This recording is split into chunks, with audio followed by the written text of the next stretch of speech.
There is a silent force that operates in the shadows of the human mind, corroding self-esteem, distorting your sense of worth, and drawing invisible lines around what you think you're allowed to feel, say, or be. It doesn't shout, it doesn't hit, but it controls everything. Its name: shame. Shame is one of the most underestimated forces in the human psyche. It doesn't just whisper that you've done something wrong, it insists you are something wrong. And once that lie takes root, it starts shaping everything. Your choices, your relationships, your self-talk, your future.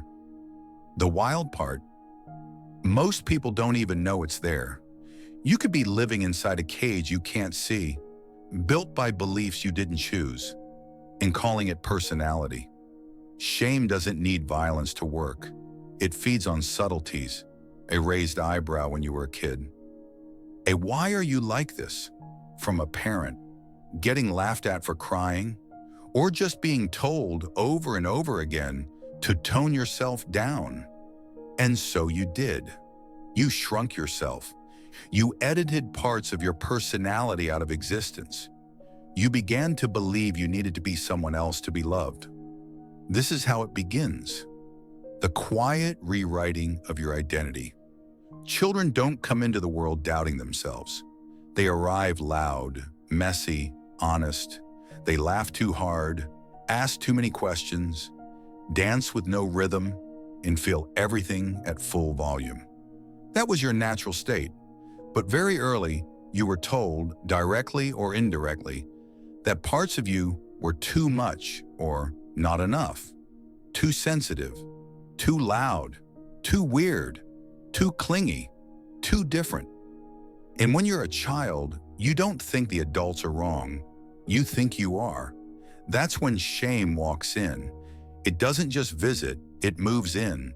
To survive, you adapt. You start playing roles. You craft a version of yourself that feels more acceptable, more pleasing, more safe. You put on the mask, and with time, you forget you're wearing it. That mask becomes what others love, not you, so you keep performing. And the real you? Locked away, piece by piece. Eventually, the mask becomes so convincing that you believe it too. You think you're shy, or cold, or incapable. You tell yourself, this is just who I am. But it's not. It's who you became to stay loved. And that is the deepest tragedy of shame.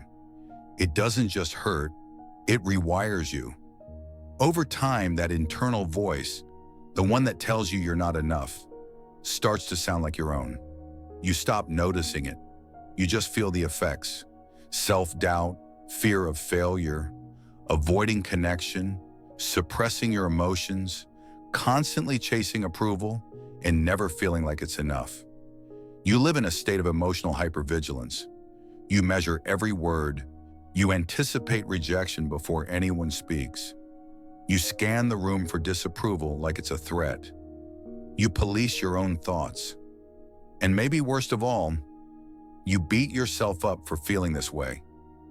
That's the trap, because shame doesn't just whisper that you're flawed, it punishes you for noticing.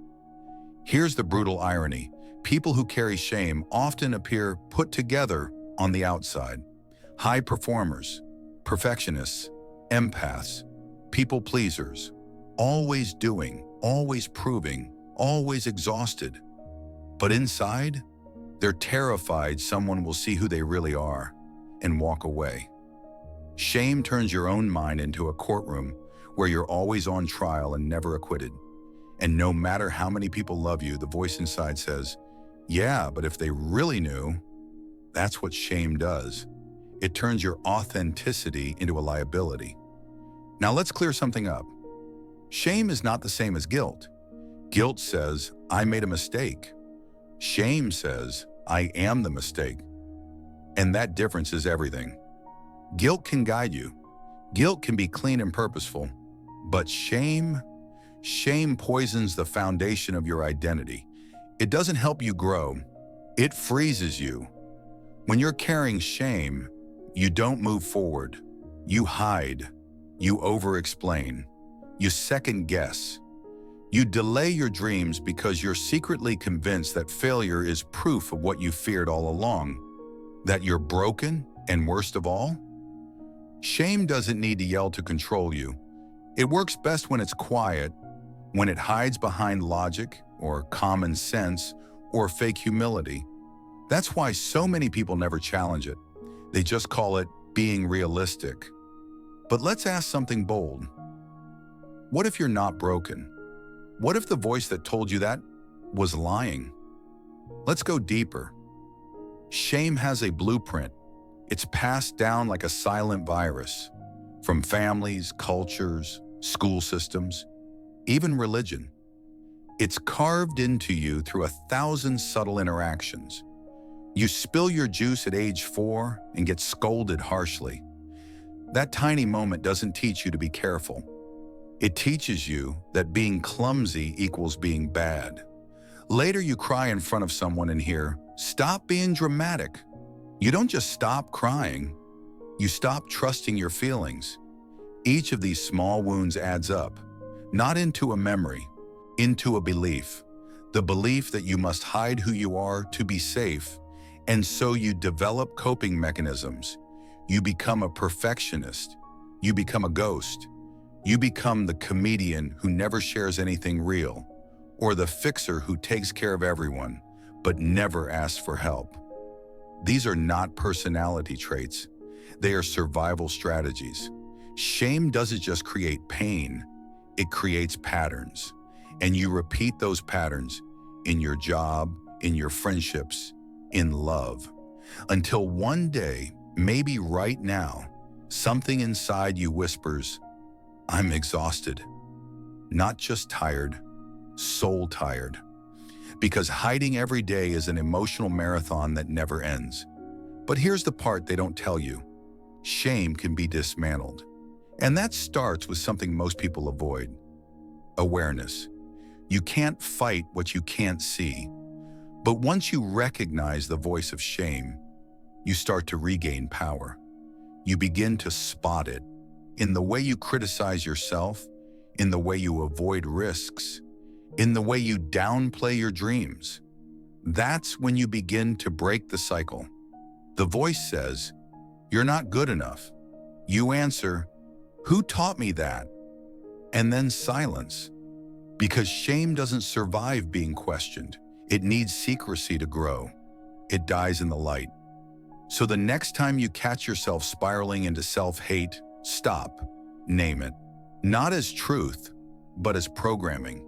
You're not the problem. You've been programmed to believe you are. And guess what? Programming can be changed. Now we move into the part no one teaches us: how to rebuild. Once you've seen shame for what it is, a mental parasite, a lie dressed as a mirror, the work begins. Reclamation. You have to reclaim the parts of you that shame told to sit down and stay quiet. But let's be clear, this isn't about snapping your fingers and suddenly feeling healed. This is about doing the gritty, unglamorous work of reconnecting with yourself. And the tool that gets you there? Self-compassion. Not the fluffy bumper sticker kind. Not telling yourself, "I'm awesome," while everything inside you screams that you're not. Real self-compassion is war. It's looking your shame straight in the face and saying, "I see you, and I'm still not leaving myself." It's refusing to abandon yourself, again, just because you're feeling broken. Real self-compassion isn't passive.